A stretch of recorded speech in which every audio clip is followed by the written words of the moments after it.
Perenungan Paskah, Dia bangkit.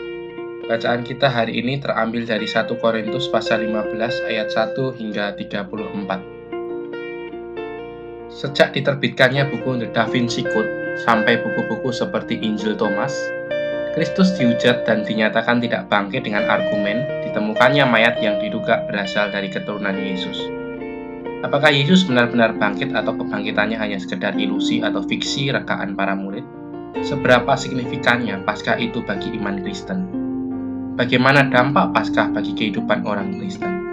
Hari ini kita akan bersama-sama merenungkan satu bagian Alkitab yang menjelaskan kaitan erat antara kebangkitan Kristus yang berdampak pada kebangkitan kita sebagai orang-orang Kristen sejati kelak. Dari Alkitab kita mendapatkan keterangan lengkap bahwa Tuhan Yesus bangkit pada hari yang ketiga, ketika Maria Magdalena dan Maria yang lain menjenguk kubur Tuhan Yesus. Perkataan Tuhan Yesus bangkit diucapkan oleh seorang malaikat Tuhan. Kristus yang bangkit juga menampakkan diri kepada beberapa orang, yaitu Maria Magdalena, kepada para muridnya, pada Thomas, dan para muridnya di pantai Danau Tiberias.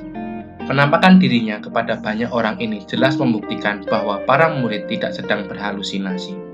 Tidaklah benar jika ada anggapan bahwa kebangkitan Kristus adalah suatu rekaan oleh para murid Kristus, dan itu tidak pernah terjadi.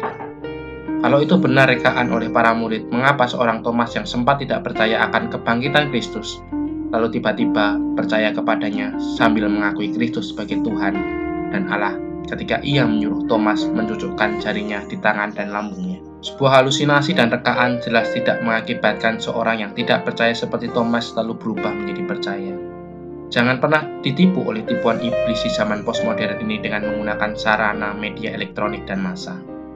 Penampakan Tuhan Yesus ini diberitakan ulang oleh Rasul Paulus di dalam 1 Korintus pasal 5 ayat 5 hingga 8, dan Paulus menambahkan bahwa Kristus yang bangkit menampakkan dirinya juga kepada Paulus sendiri. Inilah inti iman Kristen dan Injil.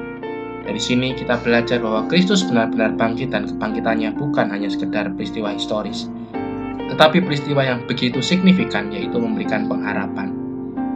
Apakah pengharapan di balik kebangkitan Kristus? Mari kita pelajari satu persatu. Pertama, kebangkitan Kristus memberi pengharapan akan perubahan hidup. Paulus menjelaskan bahwa Injil itu berisi kematian dan kebangkitan Kristus. Tetapi itu tidak cukup sampai di situ. Kebangkitannya memberi pengharapan akan adanya perubahan hidup yang dia alami. Perubahan apa yang dialami oleh Paulus? Pertama, perubahan status. Di ayat yang ke-9 dan 10a berbunyi, "Karena aku adalah yang paling hina dari semua rasul, bahkan tidak layak disebut rasul. Sebab aku telah menganiaya jemaat Allah. Tetapi karena kasih karunia Allah, aku adalah sebagaimana aku sekarang, dan kasih karunia yang dianugerahkannya kepadaku tidak sia-sia." Paulus dahulu bernama Saulus yang berkobar-kobar melayani Allah dengan menganiaya pengikut jalan Tuhan. Tapi ketika Tuhan Yesus menampakkan dirinya di jalan menuju Damsyik, jalan hidupnya berubah dari seorang penganiaya jemaat menjadi pemberita Injil yang sangat setia sampai akhir hidupnya. Dulu seorang Saulus adalah seorang yang binasa meskipun mengakui diri melayani Allah. Tapi setelah Tuhan melawatnya, seorang Saulus berubah menjadi Paulus yang telah diselamatkan. Inilah perubahan status yang ia alami. Bagaimana dengan kita? Biarlah kebangkitan Kristus yang kita rayakan pada tahun ini bukan jadi suatu perayaan rutinitas, tetapi membawa signifikansi penting, yaitu kita benar-benar percaya kepada Kristus sebagai Tuhan dan Juru Selamat kita secara pribadi.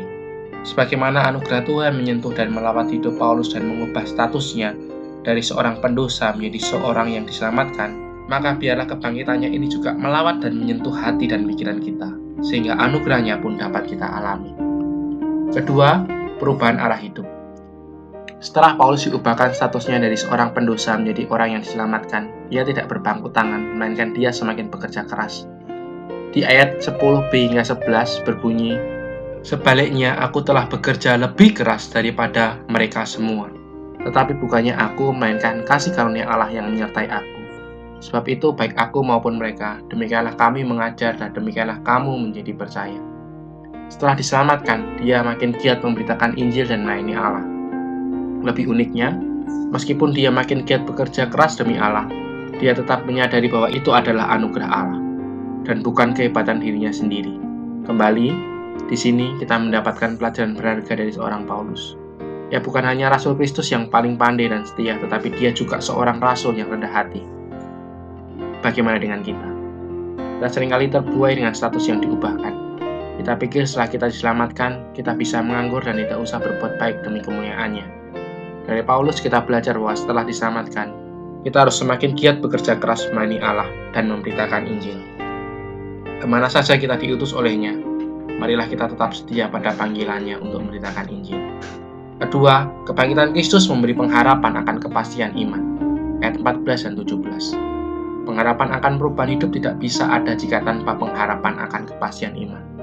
Oleh karena itu, Paulus menegur jemaat Korintus di mana ada waktu itu ada jemaat yang tidak mempercayai kebangkitan Kristus dengan alasan orang yang mati tidak bisa hidup lagi.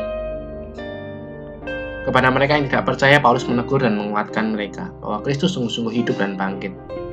Jika Kristus tidak bangkit, Paulus mengatakan sia-sialah pemberitaan Injil yang dia sampaikan dan sia-sialah juga kepercayaan mereka. Dan kata lain, kebangkitan Kristus adalah inti Injil sejati dan iman Kristen. Injil yang memberitakan hanya kematian Tuhan Yesus yang tidak bangkit belum disebut Injil. Karena fakta mengatakan bahwa semua pendiri agama, filsafat, kebudayaan, dan lain-lain pasti mati, dan itu sama saja. Tetapi ketika Kristus bangkit dari kematian, ini berita sukacita yang tidak bisa dicapai oleh semua agama, filsafat, kebudayaan, dan lain sebagainya. Adakah pengharapan yang paling agung dan mulia yang dapat kita jumpai dan alami selain pengharapan hanya di dalam Kristus dan kebangkitannya? Tidak ada.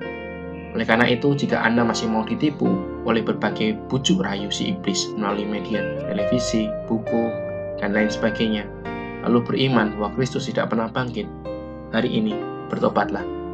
Biarkanlah Roh Kudus bekerja di hati Anda dan buka hati dan pikiran Anda untuk menerima Kristus yang telah mati dan bangkit sebagai satu-satunya Tuhan, Juru Selamat, Raja, dan pemilik hidup Anda secara pribadi.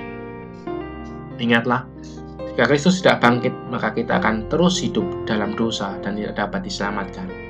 Tapi puji Tuhan, Kristus bangkit. Itu membuktikan iman dan pengharapan kita tidaklah sia-sia. Amin. Soli Deo Gloria. Selamat Paskah, Tuhan Yesus memberkati.